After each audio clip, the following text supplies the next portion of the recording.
मित्राय नमः। ॐ रवये नमः। ॐ सूर्याय नमः। ॐ भानवे नमः।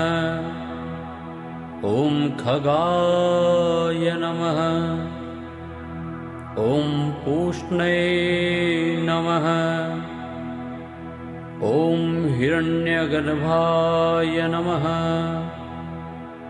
ॐ मरीचये नमः। ॐ आदित्याय नमः। ॐ सवित्रे नमः। ॐ अर्काय नमः। ॐ भास्कराय